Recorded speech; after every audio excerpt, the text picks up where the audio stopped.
Et voici la solution de l'exercice suivant. Dans l'exercice non résolu numéro 3, vous avez une fonction du type x carré moins 2x plus 3 et on vous demande de calculer la pente de la tangente en x égale 3. Voilà vos deux informations de base.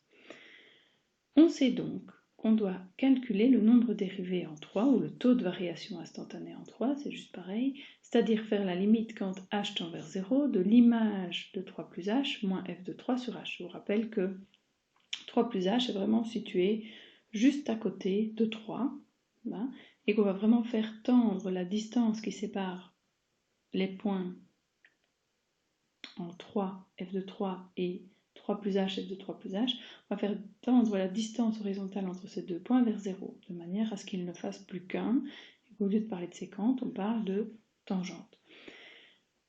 Premièrement, on peut calculer l'image de 3. Si je remplace x par 3 dans la fonction qui était située au-dessus, on va avoir 3 au carré, moins 2 fois 3 plus 3, donc 9 moins 6 plus 3, ce qui fait 6. Donc f de 3 égale 6. On fait la même chose maintenant pour f de 3 plus h. Attention que chaque fois qu'il y a du x, on doit le remplacer par 3 plus h. N'oubliez pas vos parenthèses. Donc on a 3 plus h au carré, moins 2 fois 3 plus h, c'est ceci, plus 3. Attention au produit remarquable ici, 3 plus h au carré qui devient 9 plus 2 fois 3, donc 6h plus h carré, moins, et là il faut bien penser à changer les signes, moins 2 fois 3, moins 6, donc moins 2 fois 3, moins 6, moins 2 fois h, moins 2h, plus 3, je vais recopier ici derrière.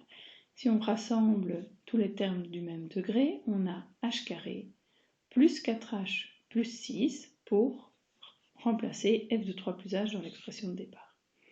Donc si je viens remplacer mon f de 3 plus h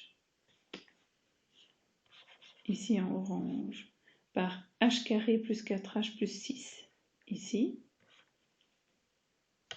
l'orange n'est peut-être pas le meilleur choix, le vert, donc f de 3 plus h, je vais le remplacer par h carré plus 4h plus 6, que j'avais trouvé ici, moins f de 3, mais le f de 3 on l'avait calculé juste au-dessus, il ne s'est pas recopié, mais donc le f de 3 c'est 6.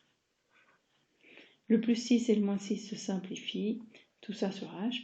On a la limite pour h tendant vers 0 de h carré plus 4h sur h. Même chose que précédemment, quand on remplace h par 0, on arrive à une indétermination de type 0 sur 0.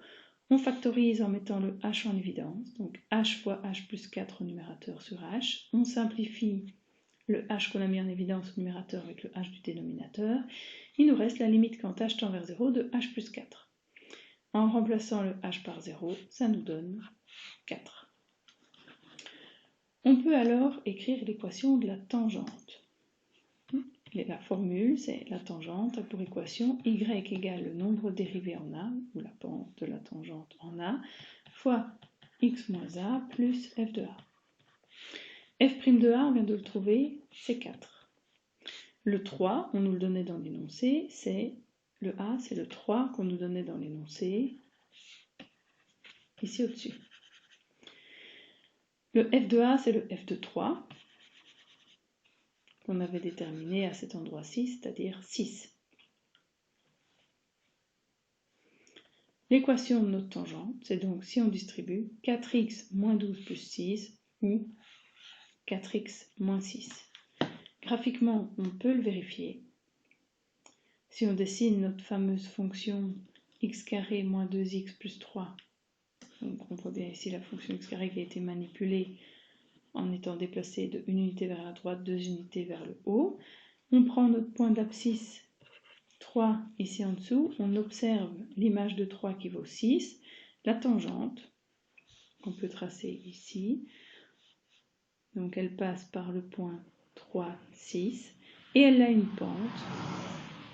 Si je me déplace d'une unité vers la droite, je la récupère 4 unités plus haut. Et on pourrait observer, si on avait la place pour prolonger vers le bas, qu'elle vient couper l'axe des Y en moins 6. C'est l'ordonnée à l'origine qu'on a trouvé en développant l'équation de la tangente.